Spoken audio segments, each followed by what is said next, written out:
Длительная лихорадка, слабость, сонливость, отказ от еды, выраженная интоксикация у ребенка – это основные признаки, по которым родители должны обратиться за медицинской помощью. Коронавирус стал чаще приводить к тяжелым осложнениям у детей. Часто подобные осложнения сравнивают с синдромом Кавасаки. Организм ребенка будто разрушается. Сейчас в инфекционном отделении ДРКБ 24 ребенка, болеющих коронавирусом, в том числе и 2 малышей. Правда, обошлось без аппарата ИВЛ. Маленькие дети попадают сюда в основном в тяжелом состоянии.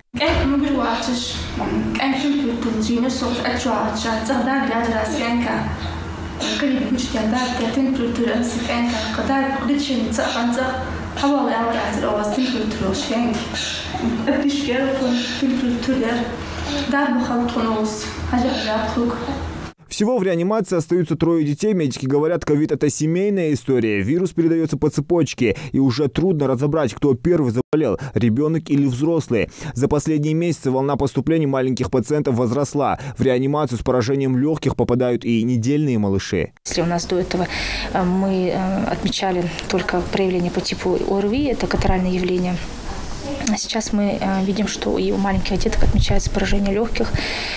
3, 5, 10% поражения легких. Дети у нас находятся, получают кислородотерапию.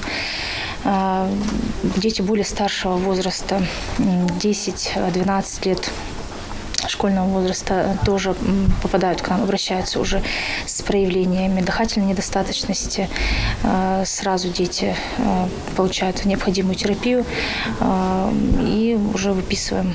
Радует одно: за все время пандемии летальных случаев среди детей не зафиксировано. Правда, критически запущенные встречаются часто. Приходилось выводить детей с очень тяжелых состояний. У нас в отделении работают и реаниматологи круглосуточно, и доктора наблюдают несколько раз в день. Обходы совершаются, детей смотрят, все необходимое дети получают.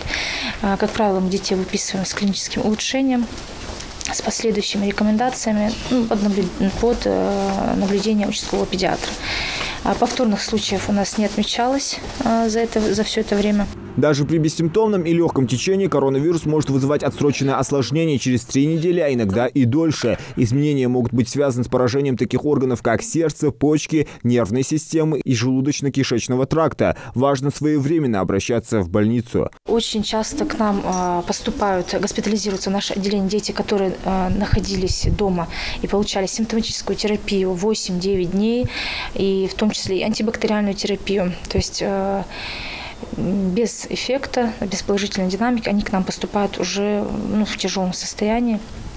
Поэтому хотелось бы, чтобы родители имели в виду, что, учитывая эпидобстановку, обращаясь к педиатру, согласованно, чтобы сдавали мазки на ковид. Главная причина тяжелых заболеваний среди детей – штамм уханьского вируса мутировал и стал намного опаснее, поэтому медики призывают родителей ограничить лишние контакты с детьми и соблюдать меры предосторожности. Сейчас, так как дети ходят в школу, посещают детские сады, очень много контактов, и привозят детей, которые контактировали с воспитателями, которые болеют и, тем не менее, приходят на работу.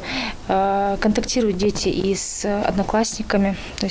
Поэтому хотелось бы, чтобы родители были более бдительными, обращались своевременно к участковому педиатру. Наша участковая сеть, она работает, то есть первичное звено, оно работает. Мы должны знать, что обращаются в первую очередь к участковому педиатру, который принимает и по выходным, и по будням. Даже у здоровых и крепких эта болезнь может развиваться по принципу отложенного взрыва. Остановить вирусную карусель не так легко. Инфекция не сдается. Она бьет по самым беззащитным детям. Зелимхан Калуев, Мухаммад Белакиев. Новости 24.